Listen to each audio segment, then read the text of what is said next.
Welcome. I'm Sarah De Carvalho, CEO of the It's a Penalty campaign. Thank you so much for joining this session on the eve of the United Nations World Day Against the Trafficking in Persons. We are all so concerned about the exploitation and trafficking of human beings, and it's shocking to know and to understand that there are more than 25 million people that are trafficked annually. Human trafficking is the fastest growing illegal business today, generating $150 billion annually all around the world. It is the second largest criminal industry globally. And often I think, when we think about the topic of human trafficking, we tend to leap to the worst case scenario, the most extreme cases. So we thought that this discussion today would help us all achieve clarity on what is known versus what is speculation and exaggeration. And this is a really important topic. Human trafficking and exploitation, it's not an easy issue to talk about. But unless we raise awareness about it, how are we going to prevent it? Unless we raise awareness, how are we going to educate about it? And, as we all know, education changes behavior. And human trafficking today is affecting communities all around the globe. There isn't one country that's exempt from human trafficking. So today we are really honored to have this discussion with our panelists, and I'd really like to introduce them to you now. First of all, Christian Elliott, who is the Global Development Director at A21. And A21, they are our founding partners. So welcome, Christian. Hi, Sarah. Thanks for having us. Callahan Walsh, who is the Director of Strategic Advancement and Partnerships at NCMEC in America. And NCMEC stands for the National Center for Missing and Exploited Children. So welcome, Callahan. Thank you for having me. And then my good friend, Deborah Richardson. Hi, Deborah. Deborah is the Exec Director of the International Human Trafficking Institute in Atlanta. And then Kat Rosenblatt, who is a survivor of human trafficking, and today an Exec Director at There Is Hope for Me. So welcome, Kat. Thank you. And then finally, Sharmila Wijayakumar, also known as Sam, who is a survivor of human trafficking as well, and today Chief Operating Officer at Rahab's Daughters. Welcome, Sam. Now, our goal for this panel over the next 60 minutes is to share what we know about human trafficking globally, and also to answer your most common questions about human trafficking and exploitation, and also to give you important signs to look out for, and then, what are the actionable steps that you can take when you see, and if you see those signs, and also some tools that you can use immediately with ways that you can get involved straight away. So just to give you a little bit of background as to, why have we made this film with Liam Neeson?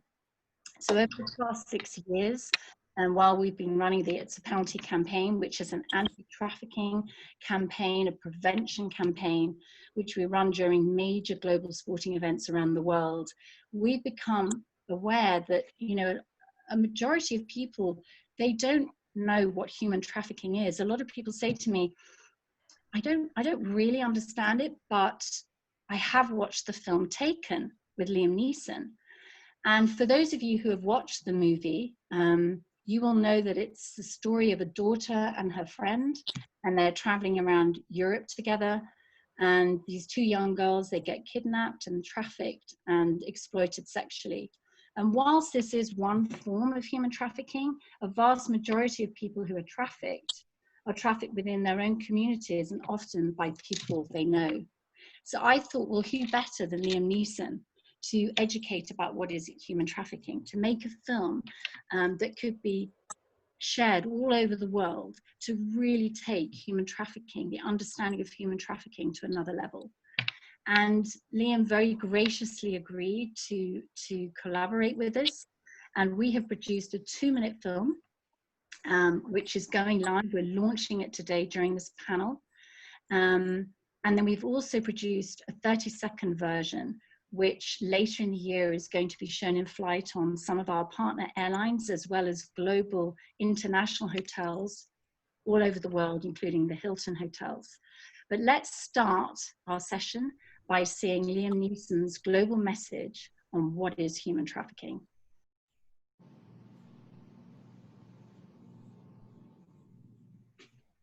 Hi, I'm Liam Neeson. Human trafficking is the fastest growing illegal global business, generating $150 billion each year. It is the second largest criminal industry in the world. Almost 25 million people are trafficked each year, and 1 in 4 victims are under the age of 18. Most of us would imagine that human trafficking involves someone being kidnapped, moved across borders, and exploited by strangers. This can be the case. But most people are trafficked within their own countries and cities, and coerced into exploitation, often by people they know. During high-profile events and major sporting events, with the influx of hundreds and thousands of people into the hosting cities, exploitation can increase. People are trafficked for forced labor and sexual exploitation, regardless of age, background, or location. Traffickers may threaten their victims with violence or blackmail, take advantage of their vulnerability, or promise an opportunity for a better life in order to control them. Here are some of the signs to look out for. Victims may be easily startled, agitated, or afraid, unsure of where they are or lack official ID, unable to explain injuries or possessions, may have strange markings, brandings, tattoos, have unexplained hotel use, be accompanied by a suspicious companion. Children can be dressed up to look older than they are. If you're watching this and you are being exploited, or you think you have seen something, then say something. Join our campaign. Together we can end exploitation and human trafficking. Thank you.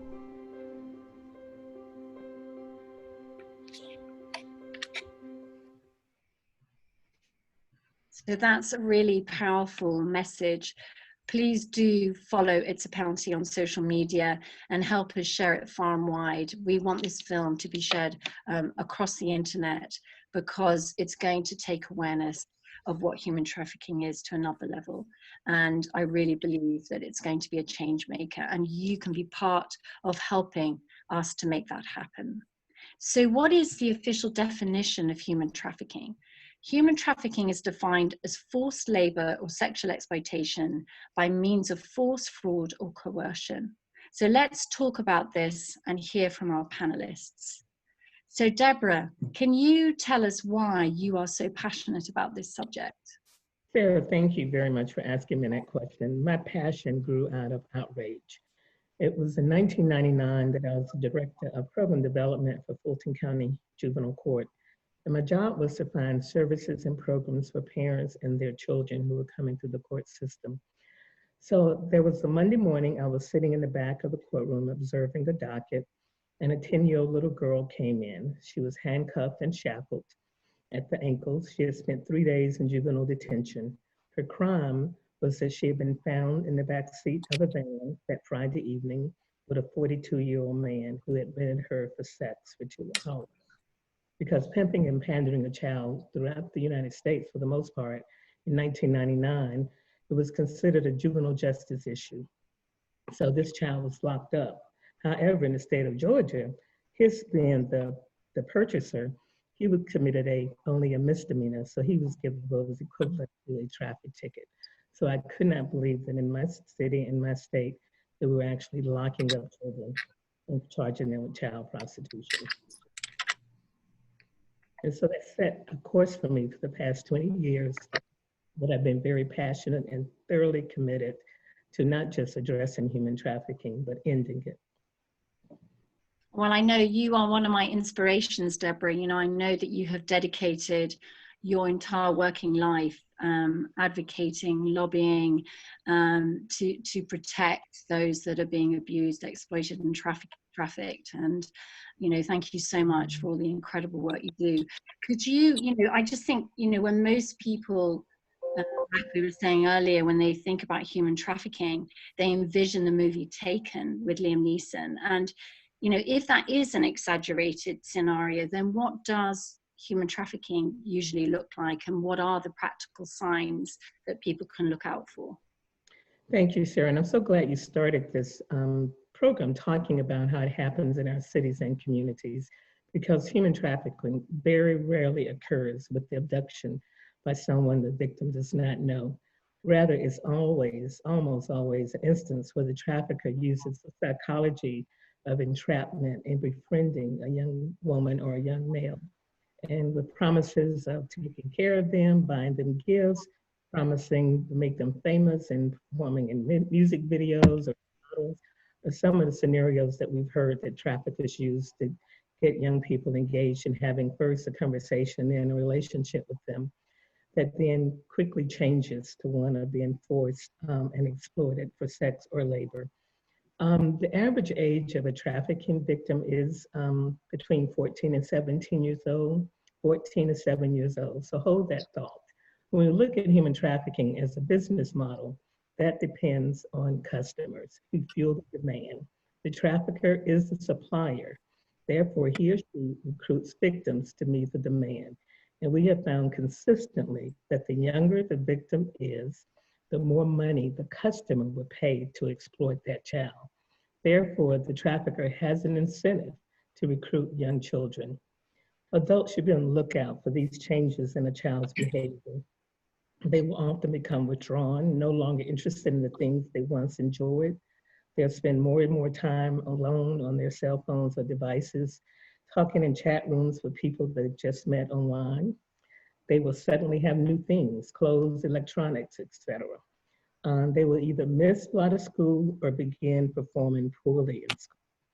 They may have a set of new friends and who are often older than they are. So as adults, it is important for us to not ignore these signs, but to really understand how these are the symptoms and the warning signs that a child is being groomed and trafficked. Unfortunately, most adults are not trained to recognize human trafficking, so it's on us, it's our responsibility to get that training. And once we see the behavior, to approach a young person and have the conversation, and it could be the conversation that will save their life. Absolutely. Thank you so much, Deborah. Really appreciate that. So now we know some of the signs to look out for. Let's talk further about why it is so important to raise awareness about this issue. Christian, we are so grateful that A21 are our founding partners at It's a Penalty, and we've done some great work together over the years, and we're so glad that you're part of this panel. Can you tell us what made you so passionate about this subject? Yeah, sure. I mean, look, I mean, when I started out in 2004, it was a bit like an echo chamber, you know, speaking into it. Just nobody knew about it. And I couldn't believe that with such a huge problem in the world, that it was just so unknown. And so my passion sort of started just getting people to know about it. And the change for me was in 2007. And I got to learn about transatlantic slavery. And we had the bicentenary, which is the 200th anniversary, where William Wilberforce abolished the transatlantic slavery in the UK. And we used that platform to talk about modern day slavery and to get that message across. It was called Stop the Traffic, and to try and get the government sort of engaged, and in particular the UN. And you know, through those efforts, through mass awareness, we did see a little step onto the ladder. But you know, the other thing that really has irked me over the years is that, you know, listen, one missing child is one too many, right? But, you know, every year now, millions of children go missing. I mean, in the US, I mean, Callahan will be able to answer this better than me, but something like 460,000 children go missing every single year. In my country, in the UK, 120,000 kids go missing. And it's like, you know, if you add it all up with all of the countries, I mean, we're talking millions of children. I mean, that's just utterly outrageous. And that's only a snapshot of the problem. In many countries, you know, there isn't statistics on missing children. It's just not available. And so, you know, it started from being passionate about getting the word out there, but then, you know, the theory becomes reality. And when the theoretical framework of human trafficking becomes reality, it's actually when you meet a survivor face to face and you hear their stories. And for me, it was a 5-year-old boy in Thailand. I've been invited into this investigation by the police, and they brought in this young lad, and it just broke my heart. I mean, this little fella, you know, he had talked about they're just the kind of atrocities you'd never put with a child, you know, at the hands of tourists that have gone there, you know, hundreds of men and all kinds of stuff you just wouldn't read about. It was just unbelievable.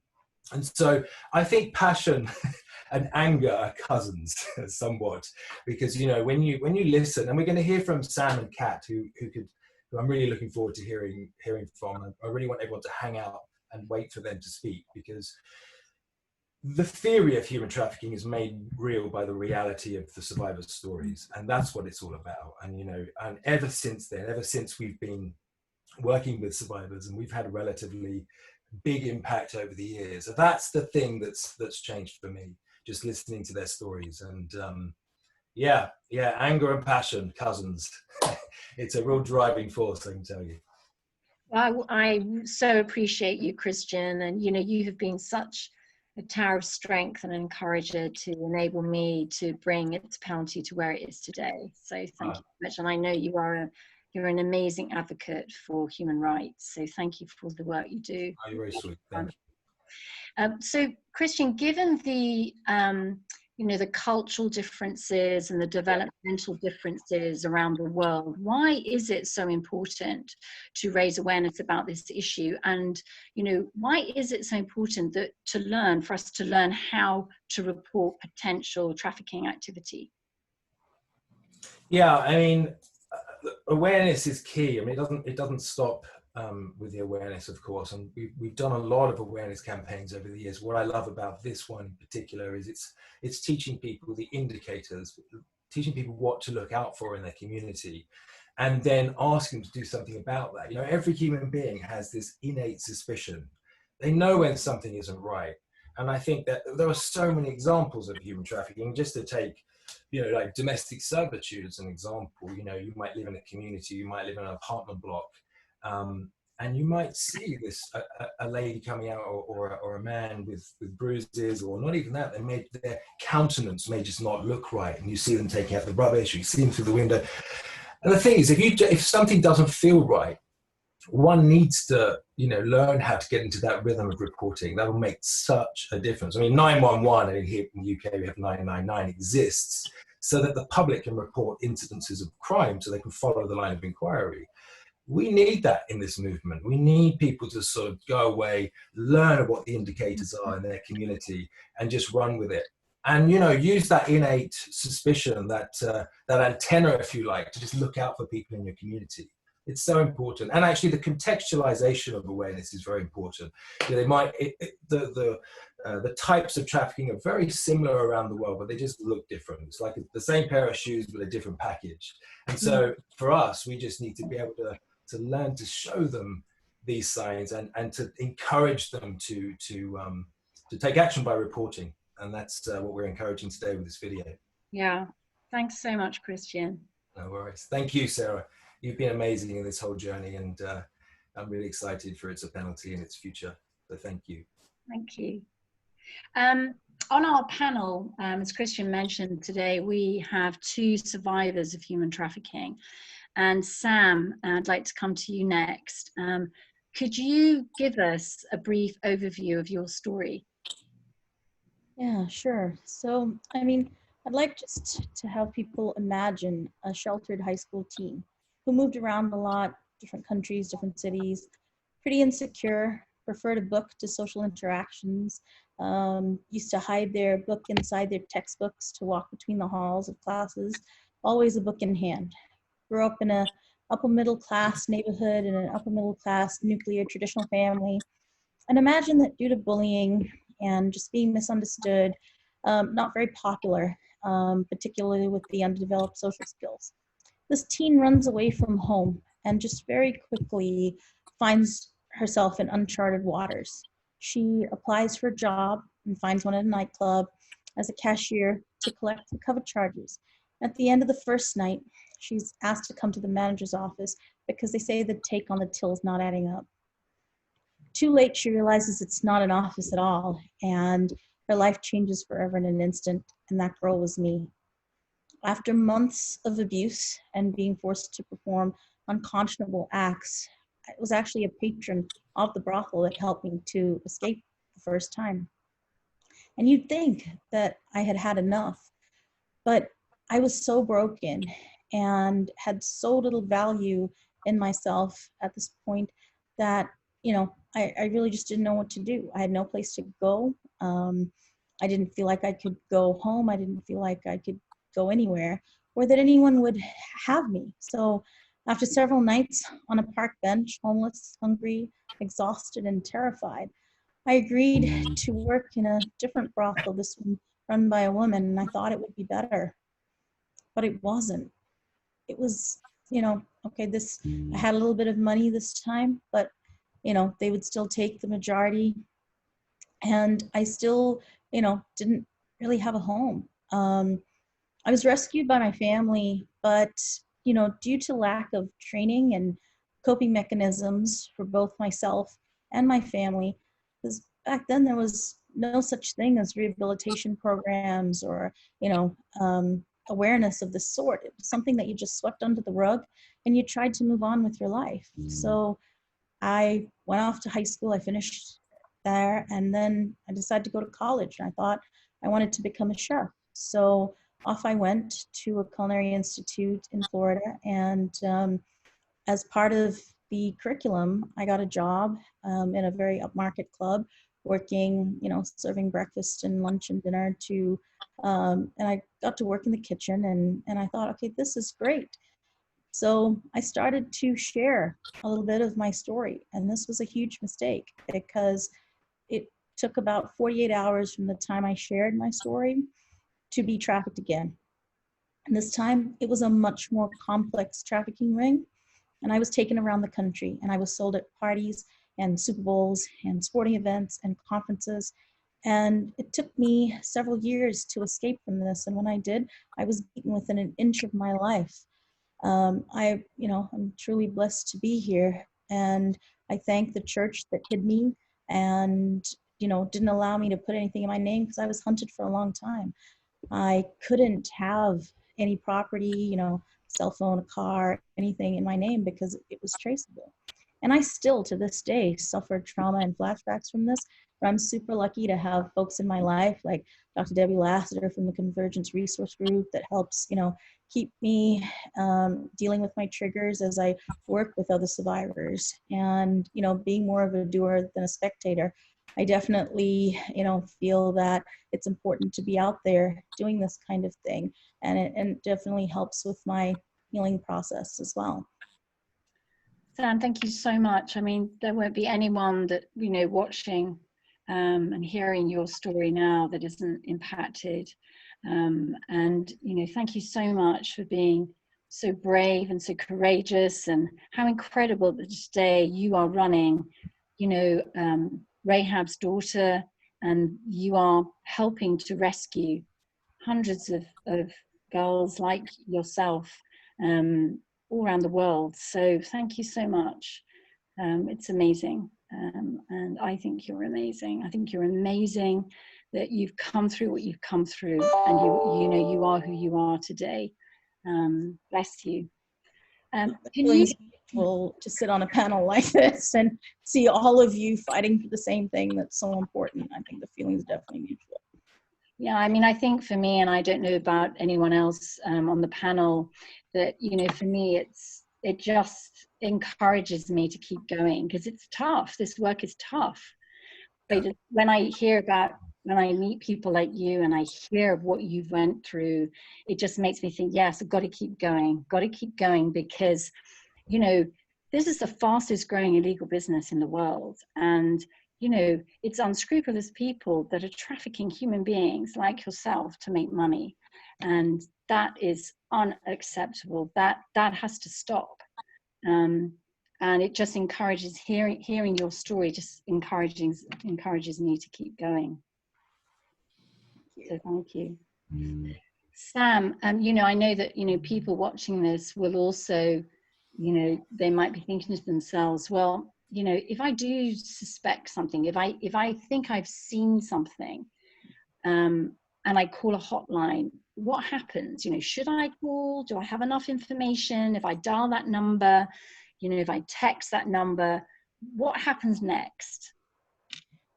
I mean, look, information is power, and the more information reported to hotlines, the more armed we are in the field to really like understand that actionable information.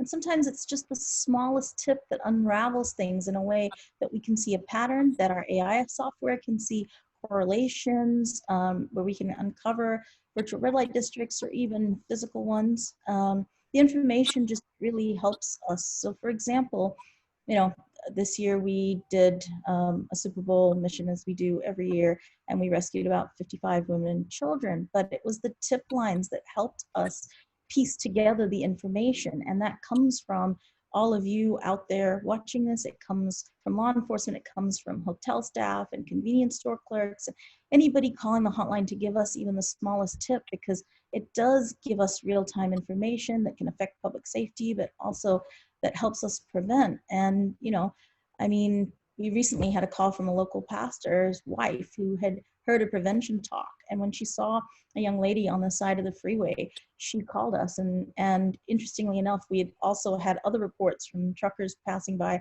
that this young lady was trying to, you know, hitch a ride. And we sent folks out to, you know, speak with her. They were able to intercept her, and they've, you know, given that we were able to say, hey, this is what we heard from people calling us, and tell us a little bit about what's going on, we were able to figure out that she was leaving a very challenging, you know, trafficking situation.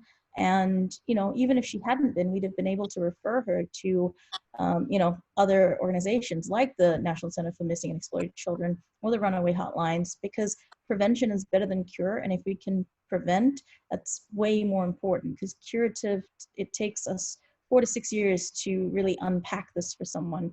Whereas if we can prevent it, it's a much easier cycle. And the tips help us to triangulate that information from a prevention standpoint.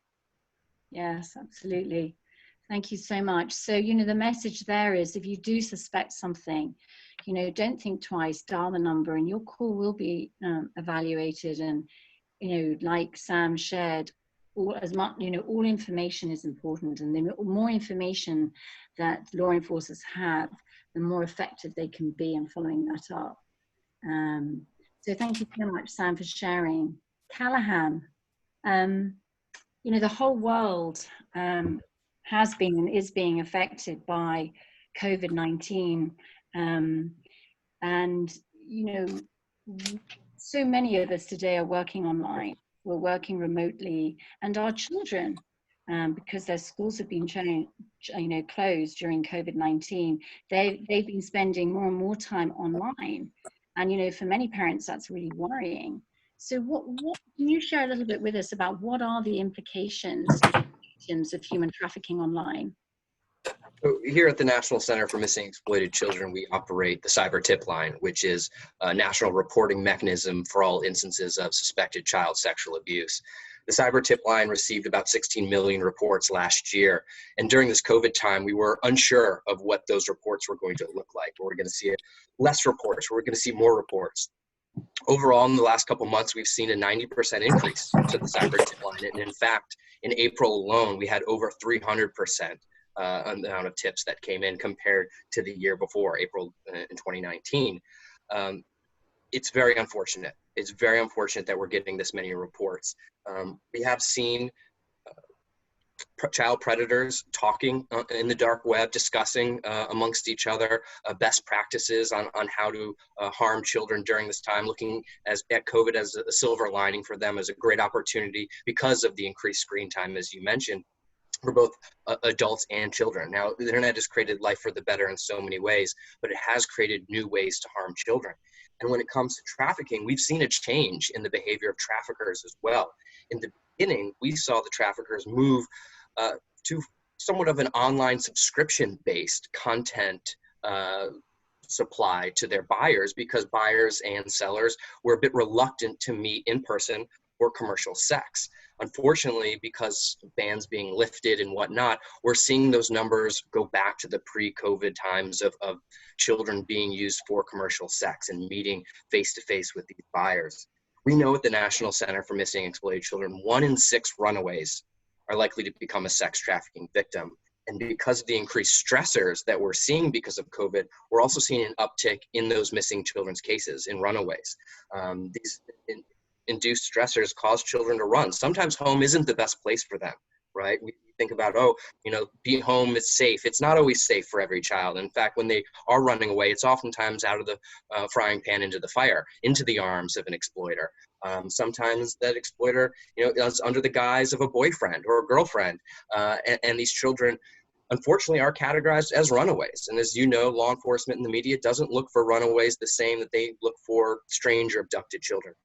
However, these children are going right into the open arms of these child predators. And so it's so important for us to really understand, and that will take some time. Of course, we have to respond to every report that's coming in. In April alone, we went from 1 million plus to over 4 million in that month alone. So it's important for us to, of course, respond to all the tips that are coming in and making sure that we're working with the proper authorities to make sure that the child is identified, perpetrator identified, child is rescued. But it's going to take some time for us to dive into these numbers to truly understand the impact of COVID-19 on the sex trafficking of children here in America.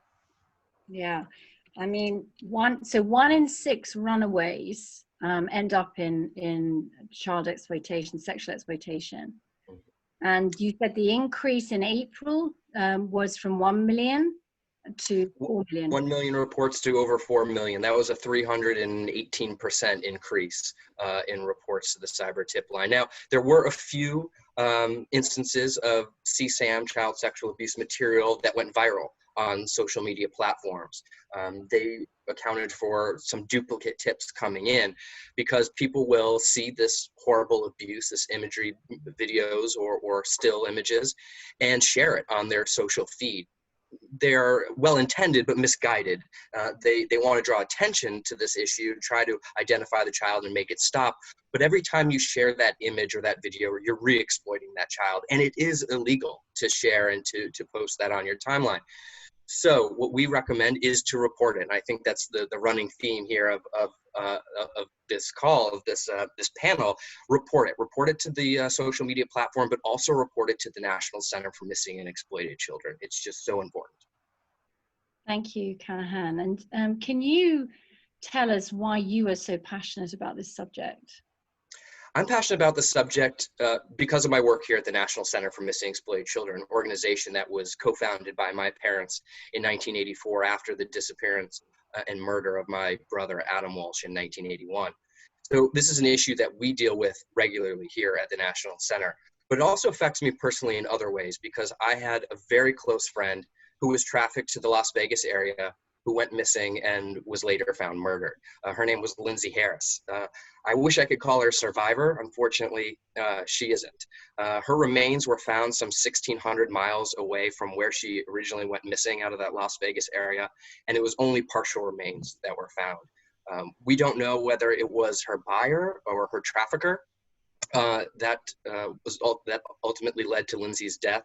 However, I've taken it upon myself and to continue fighting for Lindsay, to try to get justice for Lindsay and to try to prevent this from happening to other young individuals out there that could happen on this path. It's very unfortunate what happened to Lindsay, and that's why I fight every day. That's why I'm passionate to make sure that, you know, I don't see this happening to other kids, to other young individuals. We see it in every state, every socioeconomic group. It really knows no bounds. And as Sam mentioned, prevention is much better than a cure. An ounce of prevention is worth more than a pound of cure. And the prevention resources at the National Center are great, fantastic, and that's what I hope this does as well too. This campaign is a great way to get the message out there and make sure that we can prevent future victimization. Yeah, thank you, Callahan. I mean, it is horrendous when we hear stories of what happens to these victims, but it's reality, and we need to hear them because that is what will drive everyone listening to actually do something. And to, you know, it's only when we come together that we're going to make a difference, that, you know, we're going to be able to, you know, like we've all said, you know, prevention's better than cure. And it's about coming together. It's about learning the signs. It's about learning how to report. And, you know, together we really can help prevent this and end it. So thank you so much, Callahan. Really appreciate it. Kat, can you please give us, hi Kat. Can you please give us an overview of your story? I know that you are also a survivor of human trafficking and you have an amazing story to tell. Thank you. First of all, I want to say thank you, Sarah, and thank you for all of your esteemed panelists. I am emotionally affected by what Callahan shared. I was not expecting that he was going to share about his brother. I did not know that. And I just want to start off by saying I grew up in that time in Miami when Adam Walsh went missing. And I want you to know, even though you couldn't save your brother, his story helped save me. It helped me to have the fire to fight when I did get kidnapped, because I remember I did not want that to be my end. And this is genuinely happening in my heart right now. Just a heartfelt thank you for continuing the fight, because there are children who need to hear this message and they cannot fight for themselves. And that's why we're here today. And I applaud you, Sarah, for creating this first of its kind global initiative with a global reporting, knowthesigns.org. My story happened here in South Florida, and I wrote a book entitled Stolen, where I grew up in an abusive home, an abusive background. My mom left my father to find some peace at a hotel in Miami Beach.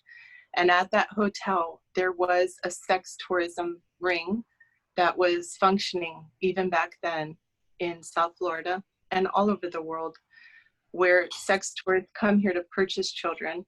And so they preyed upon me, not through an older man, it was through a young girl like I was. She befriended me at the pool. She gained my trust, and her name was Mary, and she was everything I thought I wanted to be. And over the course of a month, she got me to buy into the lies that she told me, that she cared about me, that she loved me, and that there was a man who wanted to be a father to me.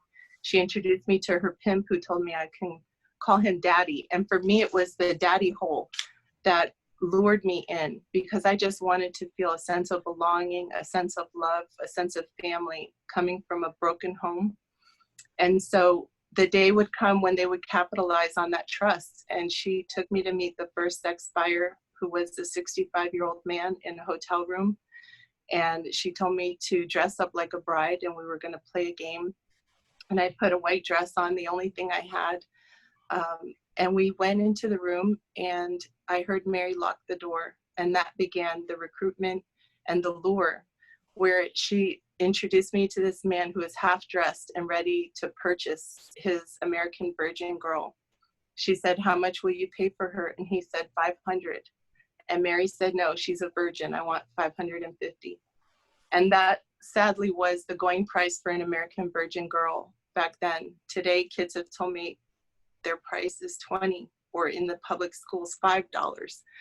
And doing outreach to public schools, I found that 1 in 3 middle schoolers are at risk of recruitment, and 1 in 9 high schoolers are being recruited. It is rampant here in the US and abroad. I'm very thankful that first trafficking situation I escaped, because I wouldn't take the drugs. As this man started telling me all the things I wish my father would have told me, how pretty I was, how special I was, a princess, I bought those lies, but I couldn't get past what Callahan and Christian had said, that gut instinct, that something just wasn't right. And I always tell children, trust your gut. It's never wrong. And as Mary began to agree on the price of $550, they were trying to get me to stay through taking marijuana. And I said no, because back then it was Say No to Drugs campaign. And I stood up and I began the fight against trafficking there at 13 years old in a hotel. And so I applaud you for doing this outreach to the tourism industry, because it's still happening even today. And so as the sex buyer got frustrated because he saw my boldness and they couldn't get me to take the drugs, he kicked us out, and I was later kidnapped and drugged and left for dead on the side of the road.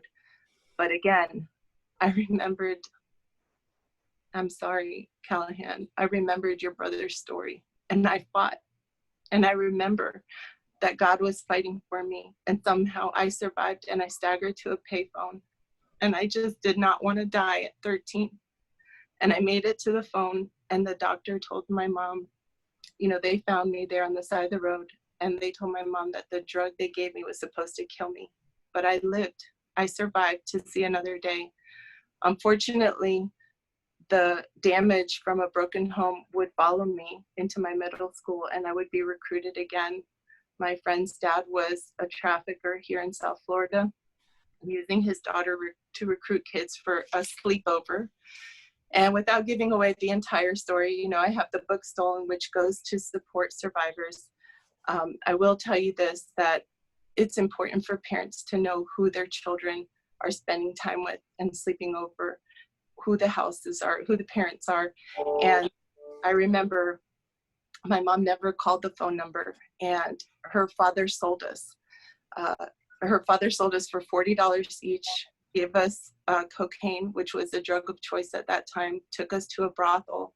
And I remember experiencing drug addiction. I lost my virginity to rape at 14, and I escaped because I felt that need to fight for myself. I felt that there was a bigger plan for my life, and because I had seen examples, again, like Adam, I didn't want that to happen. And I knew these people were dangerous. And they threatened to call my family. They threatened to kill my family. They threatened my friends in school. They threatened to do horrible things to us if I ever told. And so they found me. When I escaped, they found me. Nobody would help me. Strangers walking by thought I was a juvenile delinquent. And so I was lost. And back then, when you went missing, you didn't have Nick Mick. You had your face on a milk carton. And that was the extent of it.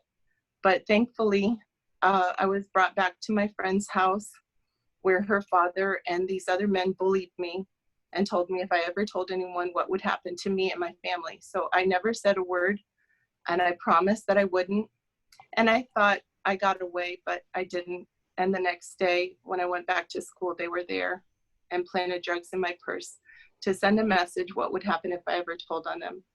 And I got suspended from school and became a dropout and a drug addict. And even though I made wrong choices and wound up going into gangs and doing things that I wish I never would have done, I eventually broke free of all of those addictions.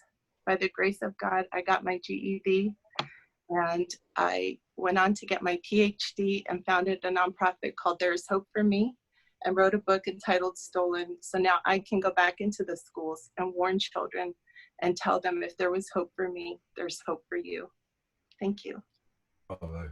Kat, honestly, what I mean, your story is, I mean, it's just unbelievable what you have been through. And you have survived. I mean, you survived, and here you are today.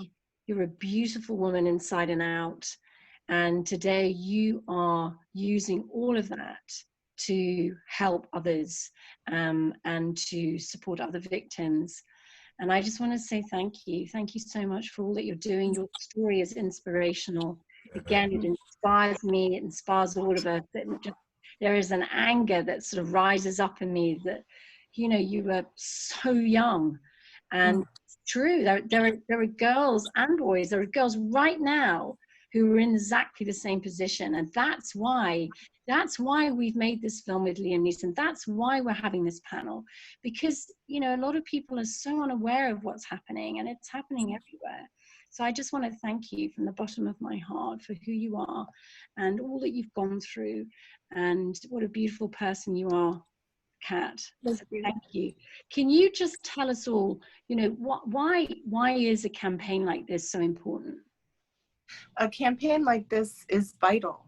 I mean, this is the first of its kind, giving a global outreach and reporting mechanism where all of the law enforcement agencies can work together, where the public can work together. Working in this field now for over 10 years, I can tell you, Sarah, that it is a challenge to get people to collaborate, to become aware, but the majority of tips come from people like your viewers, from the general public. And if you see something, you need to say something because you could be the one who makes a difference. I've worked in training law enforcement and educators and helping them to know the signs and work in investigations. And I see how valuable these tips are from the public. So awareness campaigns like this are vital. Liam Neeson's film is vital because he is the face of trafficking, anti-trafficking now. And so I thank you and I applaud you for doing that. But I also want to say that as survivors, as Sam said, and I want to applaud all of our panelists for their wonderful part, and especially you, Sarah, but all of us who have survived trafficking, our story doesn't end there. It's just the beginning of healing. And I do want to mention a special thanks to Teresa and Dwayne Bowe, who is a former Saints player. They have become like family to me and mentors. And I feel like even at my age, we still need to feel like we belong somewhere. Yeah. And so we're all in this together. My story, as you heard, is all of our story. And thank you, Callahan, for sharing. Thank you for what your family's gone through. And we tried to get your dad to write a foreword on my book, but maybe the next one we can collaborate on. I'll have to pass the message along. And thank you for sharing your story in its relation to my brother, Adam. You know, I've come to realize that tragedy is what often brings about meaningful change. And if that changed your outcome and that changed the fact that now you're here with us today, that's the best change I could hope for. So thank you. I have goosebumps. I thank you. In the back of my mind, that memory of your brother being all over the news was a reminder to me to fight, to fight. Adam couldn't fight for himself, but his death gave me a message and the courage to fight for myself. So thank you and your family. Thank you. I grew up with parents that said we need to make sure Adam didn't die in vain. If his song is to continue, then we must do the singing, and we're doing a lot of singing right now. Absolutely. Thank you. Thanks, Kat. So we're getting close to the end of our time together. So I'd like to show you our second film, which is with Liam Neeson, which is a 30-second version of the film at the beginning of this session. For those of you who weren't with us at that time, we shared the 2-minute version, and that's going to be available also on the internet, on social media. Do follow It's a Penalty on social media and share both films. But this 30-second version of the film that I'm going to show you now is going to be shown in flight on some of our partner airlines at the end of the year from October, and also on inside international hotels around the world. So let's see it.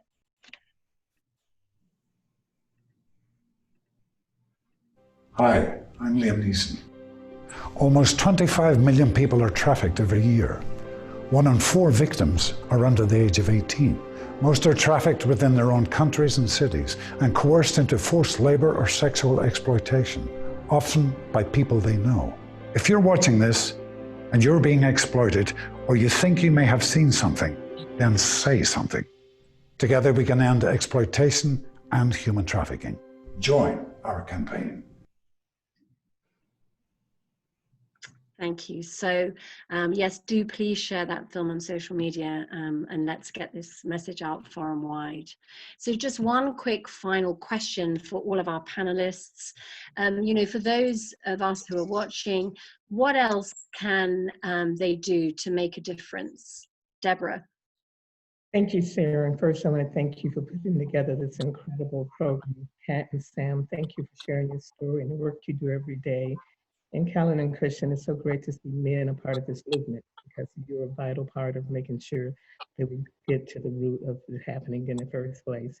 So my ask of you would be to go to our website, which is ihtiinstitute.org, is behind me, and first get trained to recognize all forms of human trafficking, whether it's labor or sexual exploitation.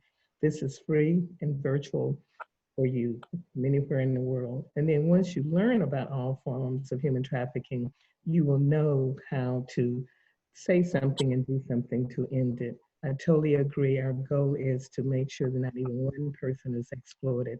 So if you suspect that you know someone or that you've seen someone who may be exploited, please go to the new website that Sarah has created, makeareport.org, and that's makeareport.org. Thank you, Sarah.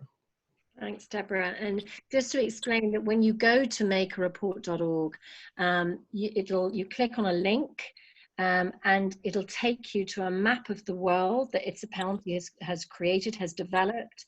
And if you put your cursor over the part of the world where you live, it's going to come up with mechanisms that you can report a crime, whether you feel whether you're a victim or whether you suspect that you've seen something. Christian, what else can we do to make a difference? Well, as I was saying earlier, there are still millions of people that are trafficked and enslaved as we speak, and I think it's important for us to take on board the fact that we will be the conduit for change. And I think part of doing that is, yes, to know, to share things like the video we created. It's learning about the indicators. It's like when you're in a position where you're seeing something, you're able to make an effective report to the hotline. Understand where your hotline is, learn those numbers, and don't be afraid to call. You can't make a mistake with these things. We run a number of hotlines around the world, and that is the lifeblood of what we do. And one call, one tip can actually bring down a trafficker that is, in our case, one guy, he trafficked 1,000 women, actually more than. And because of that one tip that someone did, we were able to have enough evidence to prosecute that person. And so that happens all over the world at all times. So just be that conduit for change and learn what those indicators are and be a reporter. Thanks, Christian. Sam? You're on mute, Sam. Good call, sir. So, I mean, look, we're all out and about in the world. Even in a COVID world, we're out maybe more than we were before. And, if you're traveling and you're in the airports or bus stations, train stations, if you're seeing something that's a little out of place, so maybe a kid who's constantly looking down and won't make eye contact, or just seems out of place, seems almost afraid of the caregivers, these are the things that we really need you guys to report. I mean, I think that the video gave some, 8 really good signs, but, even the smallest things that you see are critical to report. Thank you, Sam. Callahan? I think the trainings are just so important, whether it's at itsapenalty.org or the National Center at missingkids.org. It's just so important. The trainings that are offered. Knowledge is power. Again, as you mentioned, education drives change in behavior. And if we can get people to understand these issues, they're able to spot the red flags, they know how to report, they could save a life. You could save a life. Thanks, Callahan. Kat? Thank you. I would say become educated as you are doing today. And you can support survivors. Go on to there'shopeforme.org, order your copy of Stolen. There's many survivor books out there. I encourage you to become educated and engage with children. LGBTQ boys, everyone is at risk. 30% of survivors we've worked with are boys, and it's very important to not overlook these marginalized populations. Everyone needs help and everyone needs a voice. And if you are a survivor or you've experienced trafficking, I want you to know it is not your fault and you deserve freedom too. There is hope for you. Go to the website, make a report, reach out, call someone. We're here for you, and know that there is hope and there's help coming. Thanks, Kat. Well said. Yeah. I can't emphasize enough how important it is to share the messages with others. And, we are recording this session. It's going to be available on YouTube.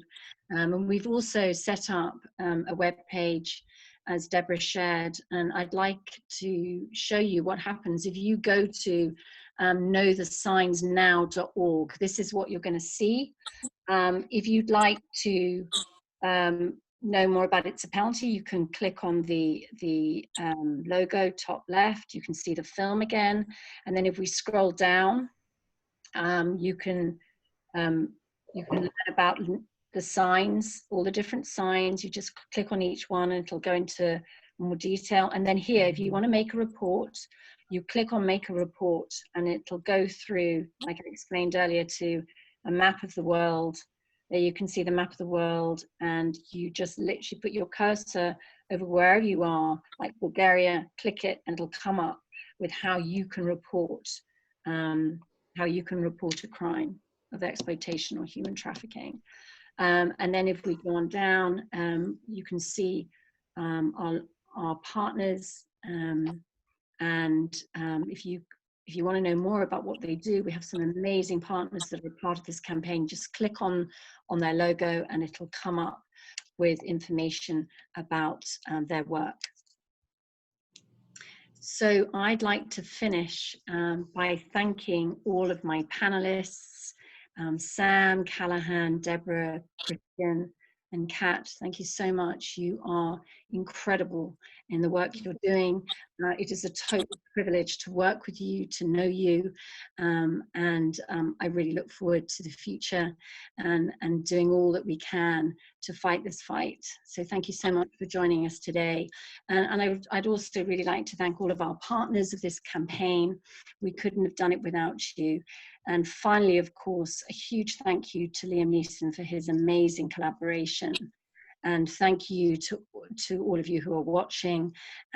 Please do follow It's a Penalty on social media and share Liam Neeson's film. Also, follow our partners on social media who will also be posting the film. And let's get this film on what is human trafficking out far and wide across the internet, all over the world. So huge thank you to you all, and goodbye. Thank you, Sarah. Bye-bye. Bye. Thank you. Bye, everyone.